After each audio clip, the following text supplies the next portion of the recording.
Bonjour à tous, prenons un moment aujourd'hui pour continuer à lire et méditer le volume 11 du Livre du ciel de Luisa Picaretta. Au nom du Père qui me crée, du Fils qui me sauve et du Saint-Esprit qui me sanctifie. Amen.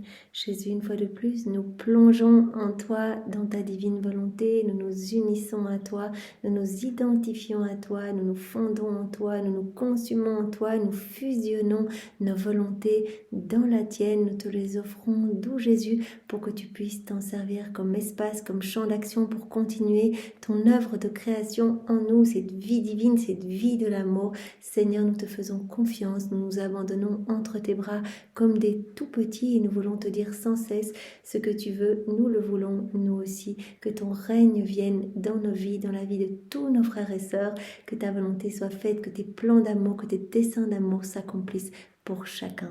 Seigneur, nous voulons t'accueillir dans nos cœurs pour que tu t'y établisses avec ta maman, ton Père, l'Esprit Saint et que tu fasses tout en nous jusqu'à nos derniers souffles. Viens particulièrement régir tout ce moment, que ta divine volonté puisse être totalement souveraine en chacun de nous. Viens réceptionner en nous tous ces mots bénis qui sont les tiens, les graver en lettres d'or dans toutes nos cellules, que nous puissions y penser continuellement et que nous soyons poussés à cette mise en pratique, à faire nos actes, à faire nos rondes, nos réparations, à nous unir davantage à toi, Seigneur. Envoie sur chacun de nous ton Esprit Saint. Viens, Esprit Saint, viens par la puissante intercession du cœur immaculé de Marie, ton épouse bien-aimée. Viens, esprit d'amour, esprit de feu, esprit de force, esprit de sainteté, esprit de lumière, viens par la puissante intercession du cœur immaculé de Marie, ton épouse bien-aimée. Viens, Esprit Saint, viens par la puissante intercession du cœur immaculé de Marie, ton épouse bien-aimée. Et bien sûr, Marie, nous venons dans tes bras, nous voulons tout faire sous ton regard maternel. Bénis-nous, bénis ce moment, que nos cœurs puissent devenir des brasiers d'amour pour aimer ton Fils, que nous puissions vraiment être des extensions de sa propre humanité, qu'il puisse totalement vivre en nous, que nous ne mettions pas des freins à la croissance de sa vie divine en nous, mais qu'il puisse se servir de nos mains, de nos pieds, de nos yeux, de nos bouches, de nos oreilles, qu'il puisse être heureux en nous, que nous puissions devenir chacun un ciel pour lui, un paradis pour lui, d'autres mamans pour lui. Marie, viens nous aider à cette fin. Rends-nous vraiment... Rends-nous tout à fait dociles et conduis-nous. Voilà, nous voulons garder ta main dans la nôtre pour que tu nous guides jour après jour et que si tu nous vois distraits, tu rappelles en nous la vie de Jésus. Voilà, donc nous avons commencé le chapitre 3 de ce volume 11, « Viens vivre dans ma volonté », donc comme point 1, au sujet de l'âme qui vit dans la divine volonté. Donc Jésus va nous parler de toutes les âmes qui vivent dans la divine volonté en nous montrant combien elles sont précieuses à ses yeux, inséparables de lui et que irrésistibles pour son cœur. Alors Jésus nous a déjà dit, l'âme qui vit dans ma volonté, elle fait tout en fait avec une sainte indifférence. Peu importe ce qui lui arrive, elle accueille tout comme venant de mes mains. Elle ne se regarde plus, elle ne regarde plus ce qu'elle ressent, ses émotions. En fait, elle va vraiment remercier pour tout ce qui lui arrive, que ce soit des situations faciles comme plus difficiles, des souffrances. En fait, c'est vrai, Jésus nous invite à cela, en fait, à cette indifférence parfaite pour les situations qui se présentent à nous. Nous devons tout prendre comme quelque chose que Jésus autorise dans notre vie, une occasion pour faire grandir sa vie divine en nous. Donc cette âme-là qui vit dans ma volonté, nous a dit Jésus, elle répond comme un fil électrique à tout ce que je veux. Voilà, on a une seule volonté en commun, une seule vie, un seul amour, un seul cœur. Donc elle répond comme un fil électrique, elle est bien câblée à moi et en fait, j'agis à travers elle. L'âme qui vit dans ma volonté, on peut dire que sa vie a pris fin, c'est-à-dire qu'elle ne va plus ressentir les choses. Jésus montrait à Louisa, si c'est pas toi qui ressens, qui ressent, tu crois, c'est moi en toi, je vis en toi, c'est une présence réelle et non mystique. Je suis là avec mon Père et l'Esprit Saint et nous prenons des décisions à partir de ton cœur de la même façon que si nous les prenions à partir du ciel. Donc notre trône est érigé en toi et c'est moi qui ressens en toi. Donc souvent, dans la divine volonté, il nous est dit que si nous avons des émotions, etc., nous ne devons pas considérer que ce sont les nôtres, mais que ce sont celles de Jésus. Donc nous devons directement penser à le consoler, à le prendre dans les bras, à lui offrir des réparations. On a chacun de nous notre bébé Jésus en nous et nous devons nous en occuper. Voilà, le faire grandir et nous occuper vraiment de lui offrir la gloire, l'amour que tous auraient dû lui donner. Alors, il n'y a plus d'intérêt personnel dans la divine volonté, tout comme il n'y a plus de perte de temps, donc nos yeux ne sont plus sur nous-mêmes, mais sur le ciel, sur Jésus, à lui offrir bien ce que les autres auraient dû lui donner. Voilà, et Jésus avait dit aussi, eh bien voilà, l'âme qui vit dans ma volonté, sa vie a pris fin et elle se consume totalement en moi. Pour se consumer en Jésus, voilà, il faut accepter de crucifier notre volonté propre à chaque instant au profit de la divine volonté. Quand on a envie de regarder à droite, à gauche, des séries, des revues, non, je crucifie ces regards, Seigneur. Ce que je voudrais faire, je le crucifie et je meurs à moi-même. En fait, je te laisse regarder à travers mes yeux et cela se décline pour tout. Je te laisse agir à travers mes mains ou je te laisse penser à travers mes pensées. Là, j'ai envie de glisser dans des jugements. Non, Seigneur, je me plonge en toi et je te laisse faire à travers moi. Je te laisse rayonner ton amour, ta présence à travers mon humanité. Donc se consumer en Jésus continuellement, se consumer dans son amour. Et chaque acte que nous allons faire grandir Jésus et cette vie d'amour va grandir en nous. On va aimer de plus en plus Jésus et cet amour vrai qui, comme on l'avait vu, qui ne suppose aucun mécontentement, qui vraiment est raccroché aux plus grandes joies, cet amour vrai qui va nous remplir complètement en fait, va rayonner sur toutes les personnes autour de nous. Alors Jésus nous avait dit que l'âme qui vivait dans sa volonté perdait complètement son tempérament et qu'elle allait acquérir celui même de Dieu. Jésus a dit, vous allez acquérir mon tempérament, c'est-à-dire qu'au plus que vous allez faire vos actes, au plus c'est moi qui vais grandir en vous, donc vous allez acquérir ma patience, mon immutabilité, mon calme, ma paix, l'ordre, donc tout va vraiment se purifier dans votre cœur. À chaque acte que vous faites, vous me donnez cette autorisation de retirer quelque chose qui résulte de votre volonté propre pour que j'y place quelque chose du ciel. Donc c'est votre âme qui se gorge de moi. En fait, c'est moi qui grandis littéralement en vous. C'est cette vie de mon divin vouloir qui grandit en vous. Voilà, et quand on fait nos actes, Jésus avait dit à chacun des actes, c'est comme une musique, un son mélodieux, parce que dans mon tempérament à moi, en fait, chacun de mes attributs est une musique qui forme le paradis de tous les saints et de tous les bienheureux. Et donc, comme c'est moi qui vais vivre en vous, c'est moi qui vais faire les actes, vos actes, en fait. Donc je mets mes mains dans les vôtres pour agir, je mets mes yeux dans les vôtres pour regarder, etc.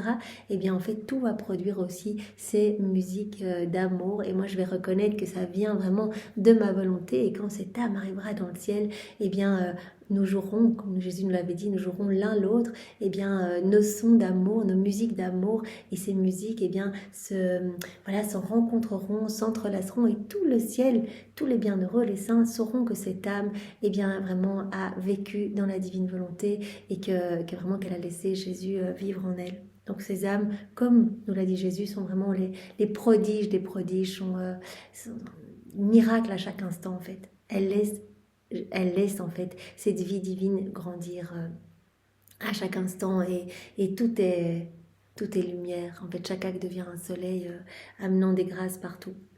Alors Jésus nous a dit hier, l'âme qui vit en moi, elle est un paradis pour moi. Donc vraiment, je me repose en elle, je peux épancher mon amour. C'est un ciel, pour moi, c'est un ciel sans soleil. Je suis le soleil de cette âme et les étoiles, en fait, ce sont mes vertus. Et donc, même si je me cache dans l'âme, eh bien, il y a toujours mes étoiles qui scintillent. Ou si l'âme se cache en moi, eh bien, voilà, il y a mon soleil qui irradie. Quoi qu'il arrive, ce ciel est toujours beau. Vraiment, ces âmes sont toute ma joie, en fait. Jésus nous avait dit, si je ne m'étais pas incarnée, je m'incarnerais pour ces âmes. Si je n'avais pas choisi de m'instituer dans le Saint-Sacrement, eh bien, je le ferais pour ces âmes. Si je n'avais pas vécu toute cette passion enfin, de ma vie, eh bien, je le ferais pour ces âmes. Ces âmes sont tout pour moi. Alors Jésus nous avait dit également, voilà ces âmes, je fais mes quartiers, ma demeure en fait dans ces âmes, l'âme qui vit dans ma volonté, voilà est comme un quartier sécurisé pour moi, comme les rois ont leur cour, leur quartier, et ce quartier bien protégé, eh bien ces âmes deviennent vraiment les lieux où je fais en fait mes quartiers, et donc en fait les démons ne peuvent pas attaquer ces âmes parce que vraiment voilà, elles sont totalement sécurisées dans mes bras, ne faisant qu'un avec moi. Alors Jésus nous a dit aussi hier que l'âme qui vivait dans sa volonté était une hostie vivante qui concourait à tout le bien qui pouvait exister sur la terre et dans le ciel. Voilà, donc les âmes vivantes dans la divine volonté, elles sont, comme Jésus l'avait dit, les pieds des missionnaires, la bouche des prédicateurs, la sainteté des saints, l'héroïsme des martyrs, etc. Elles participent à tout le bien, à toutes les grâces qui ont été distribuées partout dans le passé, aujourd'hui et dans le futur. Voilà, Jésus se sert des âmes vivantes dans la divine volonté pour distribuer ses grâces, se sert des actes accomplis dans la divine volonté pour distribuer ses bienfaits. Donc on concourt à tout le bien qui peut exister, donc parce qu'on fait des actes aujourd'hui dans la divine volonté, peut-être que voilà, Saint François a eu la force de se dépouiller de tout, il a reçu cette grâce de la santé, ou Sainte Jeanne d'Arc a pu mourir martyr, etc. Parce qu'aujourd'hui, on fait nos actes. Il n'y a pas de temps, donc vraiment, il y a des répercussions et des effets bénéfiques dans toutes les âmes, voilà, de toutes les générations. Voilà, donc ces âmes sont comme mes hosties vivantes. Pourquoi hosties vivantes? Parce que dans l'hostie sacramentelle, c'est une matière morte, hein. L'hostie, elle n'a pas de bras, elle n'a pas de jambes, etc. Et donc Jésus, en fait, accepte d'être dans ces hosties sacramentelles pour nous rencontrer, en fait, pour pouvoir être libéré, pour déployer sa vie en nous. Donc il parle toute sa vie, voilà, on sait qu'il y a tout dans l'hostie sacramentelle, toutes les prières de Jésus, sa réparation, sa passion, il y a absolument tout, hein. Et Jésus dit, en fait, j'attends de pouvoir être reçu pour faire grandir ma vie, en fait, dans des âmes. Parce que là, je suis dans une matière morte, il n'y a pas d'échange avec l'hostie sacramentelle. Tandis que ces âmes qui me laissent vivre en elles, eh bien, voilà, elles sont mes hosties vivantes, en fait. Voilà, chaque battement de cœur, ça va être une vie divine, hein, comme une hostie, où chacun de leurs pas, chacun de leurs actes, et toutes ces petites vies divines vont alimenter ma vie, en fait, cette grande vie divine en elles. C'est très beau, il y avait d'ailleurs un passage qu'on n'a pas encore vu ensemble, enfin qu'on a déjà vu avant, mais qu'on n'a pas revu ensemble, où vous vous rappelez, Louisa recevait Jésus, recevait l'hostie, et en fait elle voyait que c'était comme un miroir qui s'éclatait en elle, en fait. Donc Jésus est vraiment prisonnier dans les espèces sacramentelles, et vraiment attend cette union, en fait, attend qu'on le reçoive pour pouvoir tout nous donner, pour pouvoir vivre en nous, en fait. Donc chaque fois qu'on communie, on fait grandir la vie de Jésus en nous, tout comme à chaque fois qu'on fait nos actes. Donc on ne va plus voilà, à la messe quand on vit dans la divine volonté pour nous-mêmes, hein. Il n'y a plus de recherche d'intérêt personnel, mais on y va pour libérer Jésus, et pour vraiment qu'il puisse alimenter sa vie en nous, être heureux en nous, et pour lui donner ce que lui a fait en se recevant, hein. On a vu ça il y a quelques jours, Jésus qui avait dit, j'ai voulu me communier pour me donner à moi-même toutes les réparations, pour toutes les communions sacrilèges mal disposées, etc., pour donner à mon Père toute la gloire que les hommes auraient dû lui donner à travers les siècles, etc. Et pour ouvrir la porte aux créatures pour qu'elles puissent recevoir leur Dieu, en fait, parce qu'il y a tout dans chaque hostie. Donc en fait, quand on s'unit à Jésus, qu'on le reçoit dans sa volonté, voilà, on l'accueille et on répare pour toutes les communions qui le blessent, on répare pour tous les comportements irrévérencieux dans les églises, on répare pour toutes les personnes qui papotent, etc. En le recevant, en unissant notre communion à la sienne, eh bien notre communion va porter les fruits de sa communion, voilà, lors du jeudi saint. Donc voilà, on devient ces hosties vivantes par nos vies, par nos actes, etc. C'est vraiment Jésus qui grandit en nous, c'est toute sa vie qui se déploie en nous, cette vie d'amour, cette vie de sa volonté. Voilà. Alors aujourd'hui on continue, Jésus dit, voilà, l'âme qui vit dans ma volonté, elle travaille avec moi pour le bien des âmes. Avec 3 passages qui vont dans ce sens. Le premier à la date du 20 octobre 1916.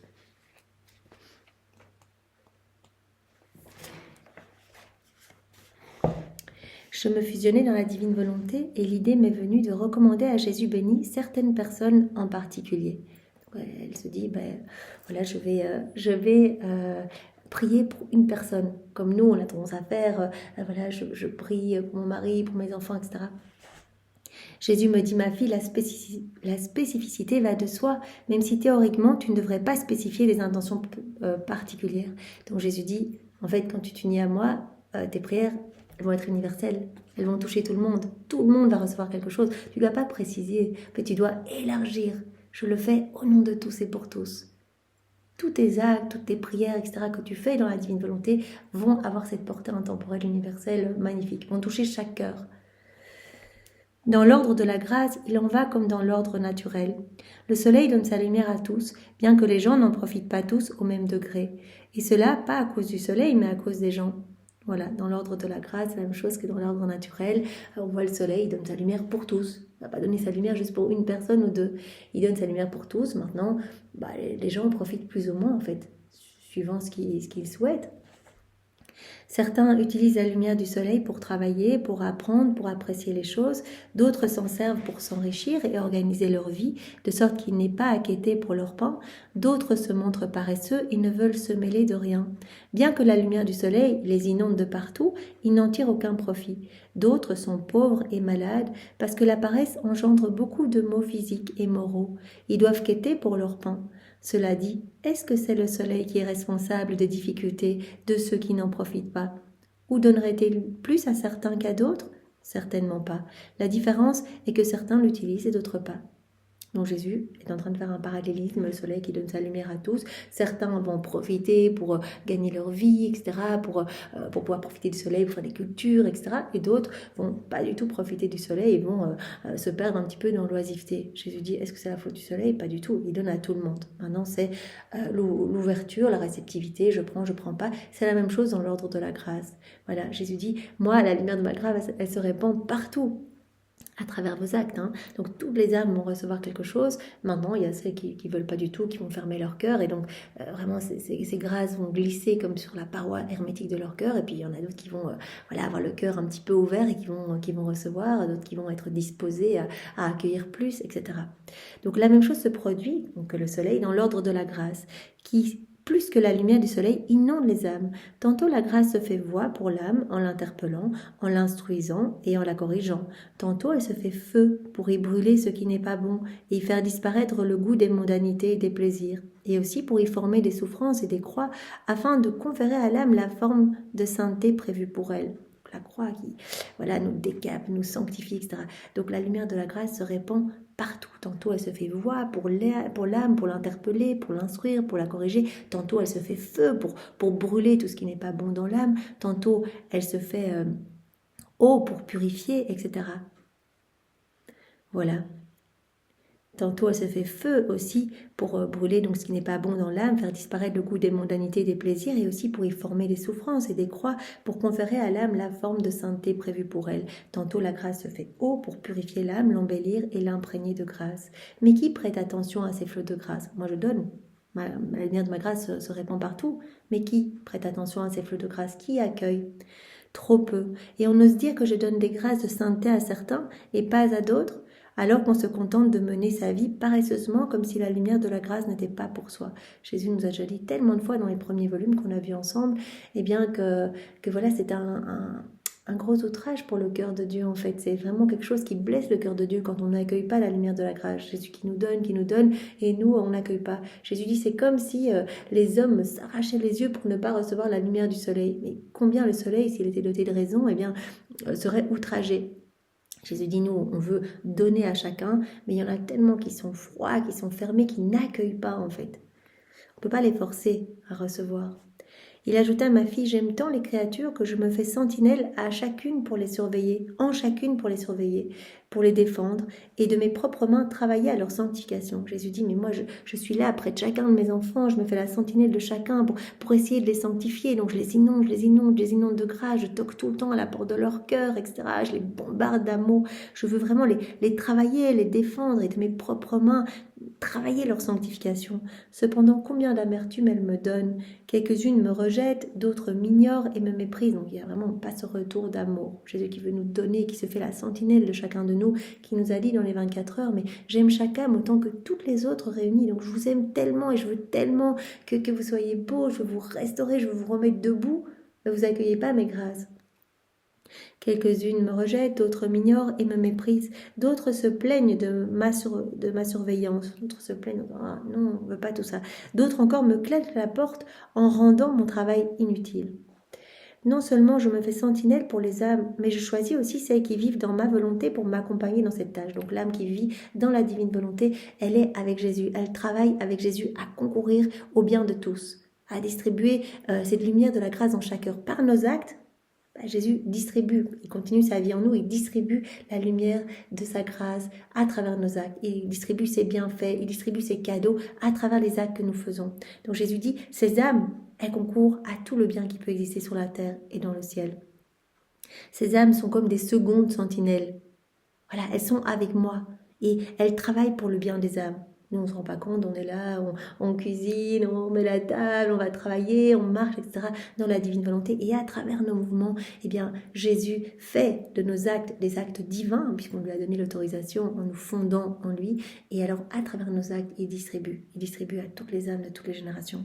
Donc ces âmes, je les choisis comme secondes sentinelles. Elles sont sentinelles avec moi pour le bien de tous. Ces secondes sentinelles, elles me consolent, elles me remercient au nom de leur protégé. Elles me tiennent compagnie dans la solitude, ou plutôt, où plusieurs me tiennent. Et elles me forcent à ne pas délaisser les âmes. Elles restent près de moi, elles apaisent ma justice, elles me consolent, elles travaillent pour moi, elles travaillent pour leurs frères et sœurs, elles refont tous les actes de leurs frères et sœurs continuellement, elles me donnent ce que les autres auraient dû me donner, elles me remercient au nom de tous, elles me bénissent au nom de tous, etc. Elles me forcent à ne pas délaisser les âmes. Donc on se place comme entre le ciel et la terre, et vraiment on va faire ce filtre de lumière pour que Dieu puisse regarder à travers nos actes qui sont comme ces filtres de lumière, regarder bien tous nos frères et sœurs, mais moins sévèrement. La laideur des hommes paraît moins laide à travers ces filtres de lumière. Dans la divine volonté, voilà, on donne Dieu à Dieu, on donne du parfait à Dieu et on le fait au nom de tous, à chaque instant. Je ne peux donner de plus grande grâce aux créatures que ces âmes qui vivent dans ma volonté. Donc elles apaisent vraiment la juste indignation de Dieu en fait. Comme Jésus a dit, il n'y a pas de réciprocité. Moi je donne, comme le soleil. Mais là je vois qu'il y en a très peu qui profitent. On dit que le soleil, il y en a beaucoup qui profitent. Mais ici, il y en a très peu qui profitent de mes grâces. Les cœurs sont tout fermés, etc. Et donc je me fais la sentinelle de chaque âme pour essayer de l'illuminer, la sanctifier. Il y a peu de retour. Donc moi, mon amour, il doit se donner. C'est dans ma nature de donner. J'ai besoin de donner, donc j'étouffe quand je ne peux pas donner. Donc quelque part, ça va attiser ma justice, en fait. Ma justice va s'exercer. Si je ne peux pas donner de manière facile, eh bien, ça va sortir sous forme de châtiment. Et donc, les âmes vivant dans la divine volonté, elles se mettent là, entre les hommes et moi. Et elles me donnent ce que les autres ne me donnent pas. Elles me remercient, elles me louent, elles me bénissent au nom de tous. Je pense. J'ai lu cela dans le volume 14. J'ai lu cela hier. Maman Marie, en fait, c'est la première qui a commencé à faire ses rondes. C'est trop beau, en fait. Dès le début, en fait. Dès le début, dans le sein de sa maman, elle commençait déjà et elle faisait le tour partout. En fait, elle allait collecter tout l'amour que Dieu a déposé partout dans la création. Elle collectait cet amour et elle se présentait avec cet amour devant la Trinité. Et elle mettait ses petits je t'aime et ses merci au nom de tous. Elle remerciait au nom de tous, elle aimait au nom de tous. Donc prenons notre maman vraiment comme modèle. Voilà. Donc c'est vraiment une grande grâce, ces âmes qui vivent dans la divine volonté pour les autres, c'est ce que Jésus dit.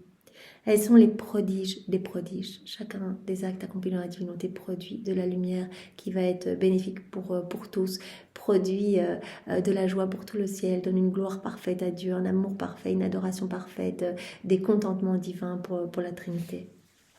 Donc ces âmes participent à tout le bien qui peut exister sur la terre et dans le ciel. Alors, autre passage qui va dans le même sens, à la date du 5 décembre 1916.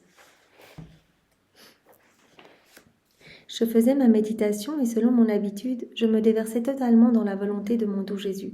Je vis en esprit un engin contenant d'innombrables fontaines qui lançaient des vagues d'eau, de lumière et de feu.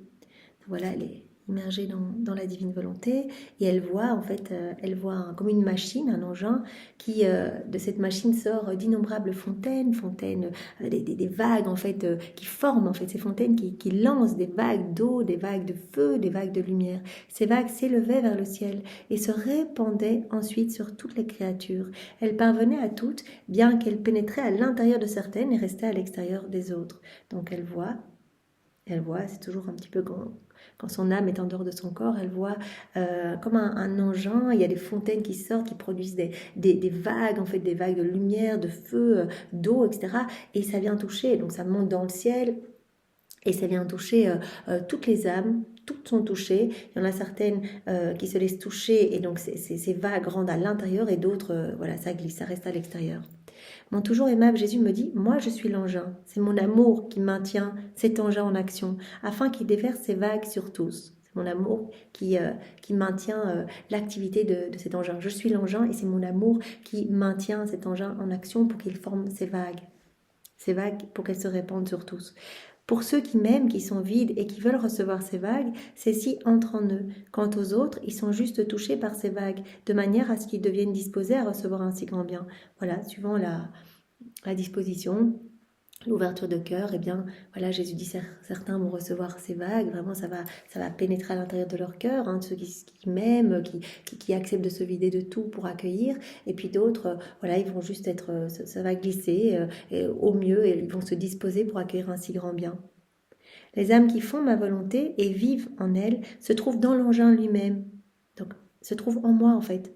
L'âme qui vit dans la divinité, elle vit en Dieu. C'est Dieu qui vit en elle, hein, le tout qui s'enclôt dans le rien, et le rien qui se perd et qui vit et qui s'enclôt dans le tout. Donc on vit en Dieu complètement. Donc Jésus dit, ces âmes, elles sont en fait dans l'engin avec moi. Elles sont dans l'engin et elles travaillent avec moi pour le bien de tous, à former ces vagues. Les âmes qui font ma volonté, qui vivent en elles, elles se trouvent dans l'engin lui-même. Et puisque ces âmes vivent en moi, elles peuvent disposer des vagues pour le bien des autres. Ces vagues étant tantôt lumière, lumière qui illumine, tantôt feu, feu qui enflamme, et tantôt eau qui purifie. Voilà, on est en Dieu, Dieu est en nous, et on contribue à tout le bien qui peut exister sur la terre et dans le ciel. Comme il est beau de voir ces âmes qui vivent dans ma volonté sortir de mon engin comme autant de petits engins se diffusant pour le bien de tous. On devient comme des sources, en fait, nous-mêmes, des sources de lumière, des sources voilà, de feu qui brûlent tout ce qui n'est pas bon dans les cœurs, etc. On devient ces sources jaillissantes d'amour. Amour même de Dieu, on est bien d'accord, on vit en Dieu, on fait ce que Dieu fait, on laisse Dieu faire à travers nous, on laisse Jésus opérer, on laisse sa divine volonté souveraine en nous agir à partir de notre humanité. Donc de notre humanité, voilà, il y a comme toutes ces fontaines qui sortent pour le bien de tous. Comme il est beau de voir ces âmes qui vivent dans ma volonté sortir de mon engin comme autant de petits engins, donc vraiment on devient tous, nos vies deviennent des imitations de la vie de Jésus. On devient comme des petits engins, des petites copies, des petites images, des miroirs en fait de Jésus. Elles deviennent toutes comme autant de petits engins se diffusant pour le bien de tous. Ensuite, elles reviennent à l'intérieur de l'engin en disparaissant du milieu des créatures pour vivre en moi et en moi uniquement. Voilà, elles sont consumées en moi, elles vivent en moi et elles font ce que je fais. Elles deviennent elles aussi des sources de lumière et d'amour pour tous. C'est très beau. Alors, encore un autre passage qui va dans le même sens, à la date du 16 mars 1913, à la fin de ce passage.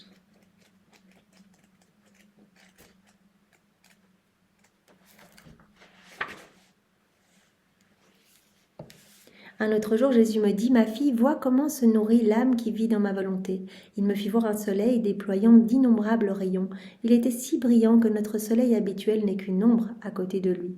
Voilà, le soleil de notre Mère éternelle, la divine volonté. Jésus compare souvent sa divine volonté. Donc c'est lui, il a dit, « Moi, je suis la divine volonté au soleil. » Il dit, mais ce soleil-là, le soleil qu'on voit dans la création n'est qu'une ombre par rapport à ce merveilleux, immense soleil. Quelques âmes immergées dans la lumière de ce soleil buvaient à ses rayons comme à des saints.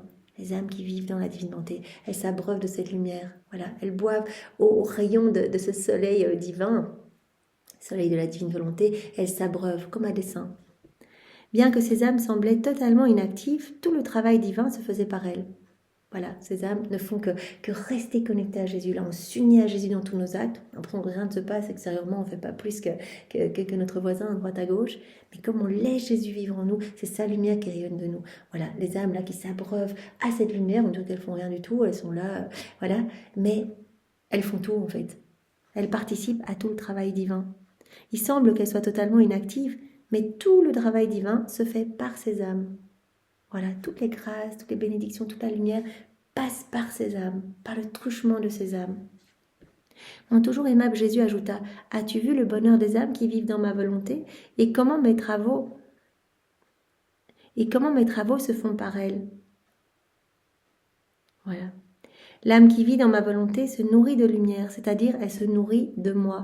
Et pendant qu'elle ne fait rien, en fait, elle fait tout. On reste collé à Jésus. On a l'impression qu'on fait rien du tout, et même pour nous, on a l'impression que rien ne se passe. On est chez nous, on va se brosser les dents, on va marcher, on va lire, on va méditer, on va prier. Enfin, on va faire les petites choses du quotidien. Mais elles font tout, ces âmes, nous dit Jésus. Bien qu'on ait l'impression qu'elles ne fassent rien, elles font tout. Elles se nourrissent à ma lumière, et tout le travail divin s'opère à travers ces âmes. Voilà. Elles font tout. Quoi qu'elles pensent, fassent ou disent, cela est l'effet de la nourriture que ces âmes prennent, c'est-à-dire le fruit de ma volonté. Donc l'âme qui vit dans ma volonté se nourrit de lumière, c'est-à-dire de moi, et pendant qu'elle ne fait rien, elle fait tout, quoi qu'elle pense, fasse ou dise. Cela est l'effet de la nourriture qu'elle prend. Tout va être lumière. On va parler, hop, c'est de la lumière qui va amener des grâces en chaque cœur, qui va éclipser les ténèbres, qui va recouvrir la lumière du péché, qui va mettre en fuite les démons, etc. On respire, hop, lumière, on regarde, nos regards vont être comme des soleils, etc. Tout va être divin, tout va être lumière. Quoi qu'elle fasse, pense ou dise, cela est l'effet de la nourriture qu'elle prend, c'est-à-dire le fruit de ma volonté. Tout devient lumière. Et tout amène des grâces et de la lumière pour tous. Voilà, alors on peut continuer avec le point suivant. L'âme qui vit dans ma volonté possède tout. Avec 4 extraits pour illustrer cela. Le premier, celui du 20 mars 1912.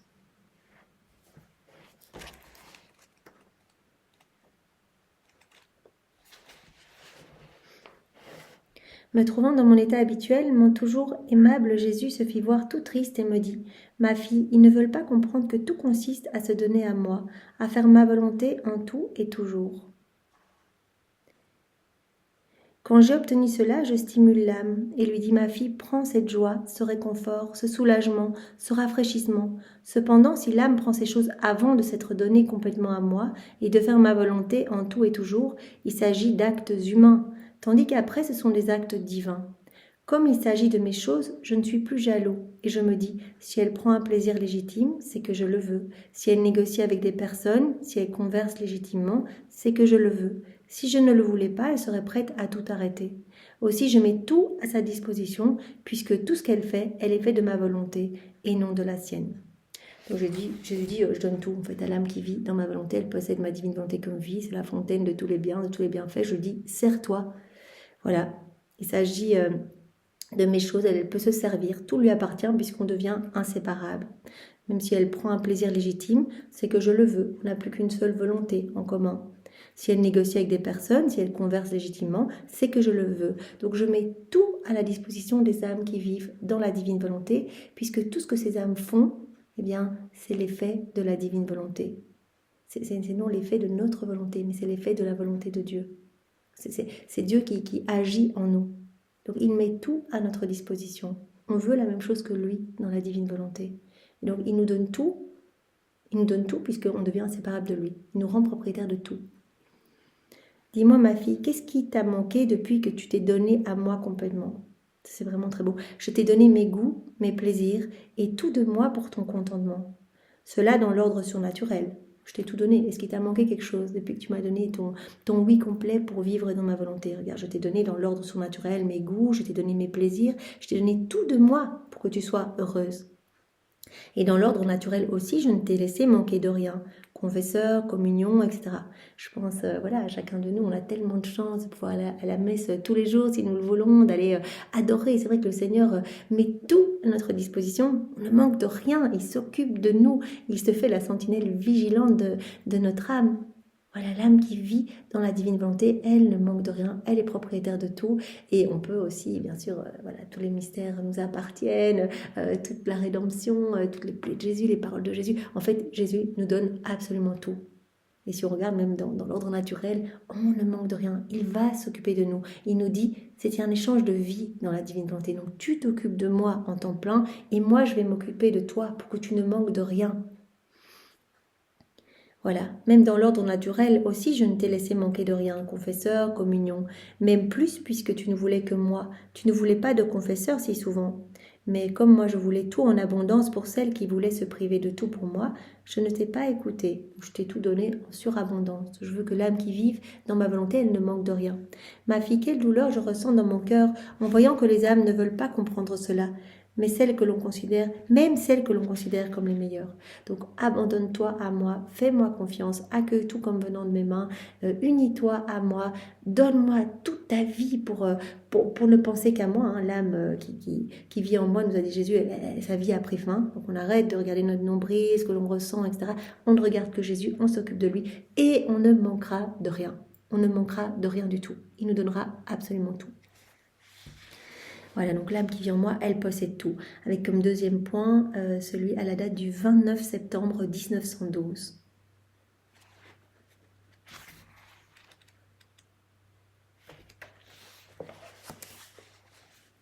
J'écris sur des choses du passé. Je me disais, le Seigneur a parlé à quelques-uns de sa passion, à d'autres de son cœur, à d'autres de sa croix, et il a parlé de beaucoup d'autres choses. J'aimerais savoir qui a été le plus favorisé par Jésus. Regarde, à des saints, Jésus a parlé de son cœur, à d'autres, il a parlé de sa croix, à certains, il a parlé de sa passion, etc. Elle dit, mais qui a été le plus favorisé? Mon aimable Jésus vint et me dit, ma fille, sais-tu qui a davantage été favorisée par moi? L'âme à qui j'ai manifesté les prodiges et la puissance de ma très sainte volonté. C'est à toi. Parce que ma volonté, elle comprend absolument tout. Donc toi, tu as été la plus favorisée. L'âme à qui j'ai manifesté tous ces prodiges et la puissance de ma divine volonté. Toutes les autres choses sont des parties de moi, alors que ma volonté, elle est le centre, elle est la vie de toute chose. Il y a tout dans ma volonté. Elle est le centre de toute chose, elle est la vie de toute chose. Ma volonté dirigea ma passion, donna la vie à mon cœur, exalta la croix. Ma volonté enferme tout, saisit tout et active tout. Il y a tout dans ma volonté. Donc l'âme qui possède ma divine volonté, elle possède tout. Donc elle est plus que tout, ma volonté. Par conséquent, la personne à qui j'ai parlé de ma volonté a été la plus favorisée. Combien ne dois-tu pas me remercier de t'avoir admise dans les secrets de ma volonté? Et chacun de nous, à la suite de Louisa, voilà, c'est tellement bien à chaque fois qu'on lit une vérité. Jésus nous donne la semence du bien dont il nous parle. Il vient grandir sa vie divine en nous et il nous pousse à la mise en pratique, etc. Donc Jésus dit, mais voilà, les âmes à qui je parle de ma volonté, et il voudrait parler à tous de sa volonté, eh bien, sont les âmes les plus favorisées parce que voilà, elles vont rentrer en possession, elles vont avoir ma divine volonté comme vie. Et celui qui possède ma divine volonté comme vie, il possède absolument tout. Ma divine volonté, elle enferme tout, elle saisit tout, elle active tout. La personne qui est dans ma volonté est ma passion, elle est mon cœur, elle est ma croix, elle est ma rédemption même. Il n'y a aucune différence entre moi et elle. Tu dois être complètement dans ma volonté si tu veux prendre part à tous mes biens. Si tu veux tout posséder, avoir tout à ta disposition, être propriétaire de tout, tu dois vivre complètement dans ma volonté. Et tu prendras part à tous mes biens, parce qu'il y a tout dans ma volonté. Voilà, alors on continue avec un troisième passage, pour illustrer l'âme qui vit dans ma volonté possède tout, celui à la date du 1er novembre 1912.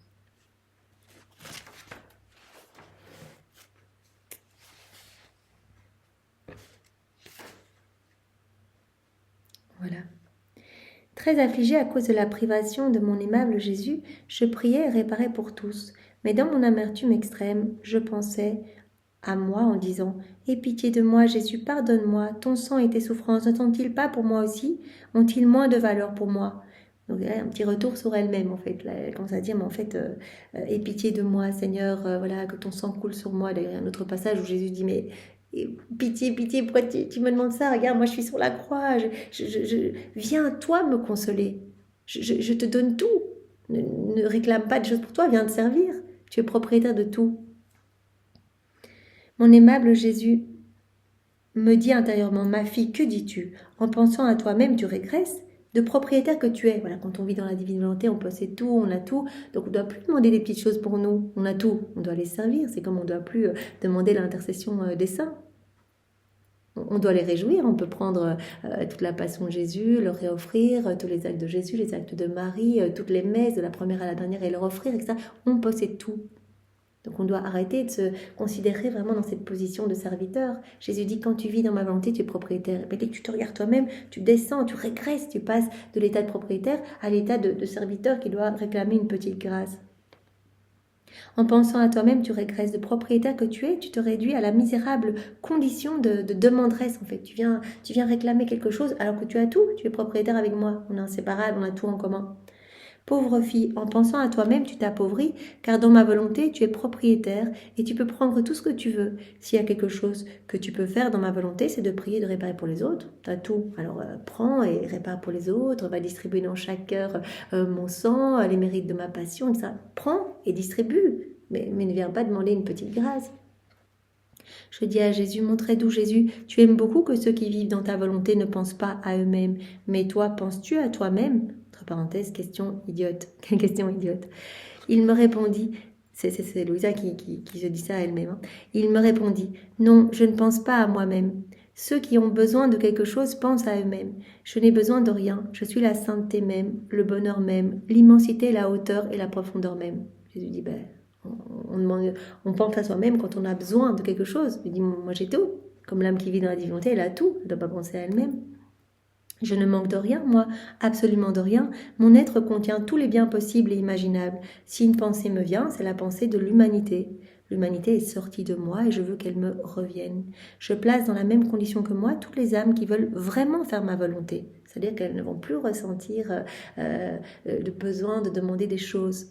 Ces âmes ne font qu'un avec moi. Je les fais propriétaires de mes biens. Voilà, je les mets dans les mêmes conditions que moi. Elles sont inséparables de moi, on fait tout ensemble. Avec moi, elles participent, elles concourent à tout le bien qui peut exister sur la terre et dans le ciel. Et donc, je leur donne tout en fait. Tout est à leur disposition. Voilà, ces âmes ne font qu'un avec moi, je les fais propriétaires de mes biens parce qu'il n'y a pas d'esclavage dans ma volonté. Ce qui est à moi est à elles. Ce que je veux, elles le veulent aussi. On n'a qu'une seule volonté. Donc, si une âme sent le besoin de quelque chose pour elle, cela signifie qu'elle n'est pas réellement dans ma volonté ou tout le moins qu'elle régresse exactement comme tu le fais actuellement. Donc, toutes les fois où il y a un petit retour sur nous, on se dit mais ah Seigneur, est-ce que tu peux me donner ça, etc. On régresse, on a tout dans la divine volonté. Ça veut dire que voilà, comme Louisa, là, Jésus dit là tu régresses, tu passes de l'état de propriétaire à l'état de demanderesse. Ou bien ça signifie que si on est tout le temps centré sur nous, tout le temps à demander des petites choses pour nous, c'est qu'on n'est pas vraiment dans la divine volonté. Parce que dans la divine volonté, on ne ressentira plus de besoin de demander des choses pour nous. On ressentira vraiment cette plénitude, on ressentira qu'on possède tout et on aura envie de donner, en fait. On aura envie de prier pour les autres, on aura envie que tous les cœurs s'ouvrent, on aura envie vraiment de ne pas perdre une seule seconde de notre existence pour essayer de ramener des âmes à Jésus, pour faire ce qu'il a fait tout au long de sa vie. Ne te semble-t-il pas étrange que celle qui a choisi de ne faire qu'un avec moi, qu'une seule volonté, me fasse des demandes de pitié, de pardon, de sang, de souffrance, alors que je l'ai faite propriétaire de tout avec moi? Je ne vois pas quelle pitié ou quel pardon je peux lui donner, puisque je lui ai tout donné. Il faudrait que j'aie pitié de moi-même, ou que je me pardonne à moi-même, ce qui ne peut pas se faire. Donc je te recommande de ne pas quitter ma volonté et de continuer à ne pas penser à toi-même, mais seulement aux autres. Autrement, tu t'appauvriras toi-même et tu sentiras le besoin de tout. Ne quitte pas ma volonté, sinon tu vas sentir ta petitesse, tes misères, tu auras besoin de tout. Tandis que quand tu es uni à moi, tu as tout. On ne fait qu'un, on est inséparables. Donc tout est en ta possession, tu es propriétaire avec moi de tout, je te partage tout. Donc tu ne ressens plus le besoin de demander, mais tu sens uniquement le besoin de donner aux autres. Donc reste uni à moi, garde tes yeux sur moi, ne te regarde pas toi et tu auras tout, tu ressentiras cette plénitude de joie, de paix, etc. Et je m'occuperai personnellement de ta vie pour que tu ne manques de rien. Donc voilà, ne quitte pas ma volonté, continue à ne pas penser à toi-même, mais seulement aux autres, autrement tu t'appauvriras toi-même et tu sentiras le besoin de tout. Et alors voilà, le dernier passage qui illustre vraiment que l'âme qui vit dans la divine volonté, elle possède tout, se trouve à la date du 3 septembre 1903.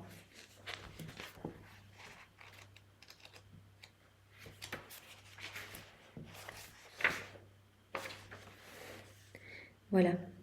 Quand je prie, bien que je ne sache pas bien m'expliquer et que ce que je dis pourrait bien être un orgueil subtil de ma part, donc c'est Louisa qui parle, je ne pense jamais à moi et à ma grande misère, mais toujours à consoler Jésus, à réparer pour les pécheurs et à intercéder pour tous. Donc voilà, elle nous dit, parce que ça va nous aider, que elle dit, bon, moi je ne pense en fait jamais à moi-même. Je ne pense qu'à réparer pour les autres, je ne pense qu'à consoler Jésus, qu'à intercéder pour tous, etc. Comme je m'interrogeais à ce sujet, mon toujours aimable Jésus vint et me dit « Ma fille, qu'est-ce qui se passe? Tu t'inquiètes pour cela? Tu dois savoir que quand une âme vit dans ma volonté, elle a le sentiment de disposer de tout en abondance. Elle sent cette abondance de tout en elle. Elle n'a plus aucun besoin, en fait. Donc, quand une âme vit complètement dans ma volonté, elle a le sentiment de disposer de tout en abondance. Ce qui correspond bien à la vérité, puisque ma volonté contient tous les biens imaginables. Possède la divine volonté, comme vit la divine volonté, est la source de tous les biens possibles et imaginables. Il s'ensuit que l'âme sent le besoin de donner plutôt que de recevoir. Voilà ce qu'on disait précédemment. On sent le besoin de donner plutôt que de recevoir, puisqu'on a tout. Elle sent qu'elle n'a besoin de rien et que si elle veut quelque chose, elle peut prendre tout ce qu'elle veut sans même le demander. Et comme ma volonté a un penchant irrésistible à donner, l'âme n'est heureuse que quand elle donne. Et plus elle donne, plus elle a soif de donner. Cela l'ennuie quand elle veut donner et qu'elle ne trouve personne à qui donner. Elle a envie de donner tout le temps, en fait. Elle sent qu'elle a tout. Et voilà, comme cette fontaine, comme cette petite machine, en fait, qui concourt à tout le bien. Voilà, unie à Jésus, la lumière de Jésus déborde de partout de son humanité. Elle a envie de répandre cette lumière dans chaque cœur. Ma fille, je mets l'âme qui vit dans ma volonté dans les mêmes dispositions que moi. Je lui fais partager mes joies et mes souffrances. Tout ce qu'elle fait est scellé par le désintéressement. La vie de l'âme qui vit dans la divine volonté a pris fin, ne s'intéresse plus à elle, elle ne se regarde plus elle-même, il n'y a plus cet intérêt personnel, on ne s'intéresse qu'à Dieu, travailler pour sa gloire, lui ramener des âmes, etc. On a envie de donner aux âmes pour qu'elles se disposent à accueillir ce grand don de la divine volonté. Tout ce qu'elle fait est scellé par le désintéressement. Elle est le vrai soleil qui donne chaleur et lumière à tous. Le soleil, pendant qu'il donne à tous, il ne prend rien à personne parce qu'il est supérieur à tout et que personne sur la terre ne peut égaler la grandeur de sa lumière et de son feu. Il est au-dessus, il est au-dessus, donc il peut donner sa lumière à tous et lui, il ne prend rien à personne. Ah, si les créatures pouvaient voir une âme qui vit dans ma volonté, elles la verraient comme un majestueux soleil, faisant du bien à tous. Plus encore, elles me reconnaîtraient dans ce soleil. Voilà, en fait, Jésus nous dit tout le temps, élève-toi à travers Louisa, continue ton envol vraiment dans ma volonté. Élève-toi et viens te greffer dans le soleil de ma divine volonté. Ne fais qu'un avec ma volonté. Fusionne ta volonté dans la mienne. Fonds-toi en moi. Voilà, t'es un soleil, mais dans cet immense soleil qu'est ma volonté. Voilà, pour que de toi rayonne ma lumière, cette lumière divine. Donc voilà, si les créatures pouvaient voir une âme qui vit dans ma volonté, elles la verraient comme un majestueux soleil faisant du bien à tous. Plus encore, elles me reconnaîtraient dans ce soleil. Un signe que l'âme vit vraiment dans ma volonté, c'est qu'elle sent le besoin de donner. As-tu compris? Donc c'est vraiment un signe. Jésus nous en a déjà donné plusieurs. On sent la paix puisqu'on acquiert son tempérament, on sent la patience dans les épreuves, l'amour pour la croix, cela grandit en nous, cet amour pour Jésus, cet amour pour la croix. Et puis l'âme sent ce besoin de donner, elle se sent propriétaire de tout. Elle sent qu'elle est dans cette plénitude et elle a envie de donner à chacun. Il n'y a plus d'intérêt personnel. On n'est plus là à grappiller pour une grâce. Jésus dit, si ça arrive, c'est que tu régresses. Tu passes de l'état de propriétaire de tout à l'état de demanderesse. Voilà, ou c'est un signe que tu ne vis pas du tout dans ma volonté, si tu es tout le temps en train de demander. Donc ne demandons plus, on reste fixé sur Jésus, on ne s'occupe que de Jésus, et lui s'occupera de tout. Et vraiment, si on s'unit à lui tout le temps, eh bien, c'est sa vie qui va se former en nous, on va tout posséder, on va sentir vraiment cette joie immense, même dans les épreuves, cette force, etc. Donc vraiment, voilà, Jésus, une fois de plus, nous a vraiment... enchantés par ses vérités, nous a séduits pour qu'on reste bien unis à lui et qu'on s'occupe de lui à chaque instant. Voilà Seigneur, nous te bénissons et nous te remercions. Tu nous as vraiment dit aujourd'hui que quand on restait unis à toi, on travaillait et on concourait à tout le bien qui pouvait exister sur la terre et dans le ciel. Voilà, qu'on était comme ces petites sentinelles pour toi et pour les âmes en fait. Et qu'on était comme ces petites machines vivant en toi, dans cette machine en fait cette image que tu as montrée à Louisa, machine qui produisait toutes ces fontaines, eh bien, on était comme ces petites machines en toi et donc on allait nous aussi être comme des sources de lumière, de chaleur, de grâce pour toutes les âmes en fait. Toi, à travers nous, toi parce que tu vis en nous, parce qu'on te laisse vivre en nous. Et puis tu nous as dit que l'âme qui vivait dans la divinité possédait tout, qu'elle avait tout à sa disposition, parce que tout ce qu'elle fait, en fait, elle est fait de ta volonté. Tu nous as dit aussi que l'âme qui vivait dans la divinité possédait tout, qu'elle prenait part à tous tes biens, qu'elle ne manquait de rien et qu'elle sentait le besoin de donner. Voilà, merci Seigneur, avec tes remerciements, nous t'offrons pour te remercier, les remerciements également de ta maman, nous te prenons dans nos bras avec ses bras à elle, nous t'embrassons avec ses baisers à elle, nous te cajolons avec sa maternité à elle, nous t'offrons son immaculée conception, sa glorieuse assomption, tous ses actes, toute sa vie, nous t'offrons également tes actes à toi, ton amour à toi, manifesté partout dans la création, dans l'œuvre de la rédemption, dans l'œuvre de la sanctification. Voilà, on collecte tout cet amour, comme maman Marie qui collectait tout ton amour partout, tout l'amour trinitaire partout. On collecte tout cet amour, on prend également L'amour de ton Père, l'amour de l'Esprit Saint, on collecte cet amour, on met le je t'aime et on te redonne tout en remerciement et en action de grâce au nom de tous, Seigneur, au nom de tous et pour tous, et en réparation pour tous ceux qui ne t'aiment pas, qui ne veulent pas de toi, qui ferment leur cœur. Oui, Seigneur, que les cœurs s'ouvrent aujourd'hui et que tout ce que nous avons lu puisse se greffer dans chaque cœur. Voilà, on a lu au nom de tous, donc vraiment ces paroles, nous avons téléchargé dans chaque cœur et Seigneur, nous te faisons confiance. Nous savons bien qu'il y a des milliers d'âmes qui vont revenir à toi, se repentir, se convertir et vraiment voir ta lumière et se laisser façonner par ton amour. Sois béni, Seigneur. Au nom du Père et du Fils et du Saint-Esprit. Amen. Belle journée à tous. Soyez tous bénis. Au revoir.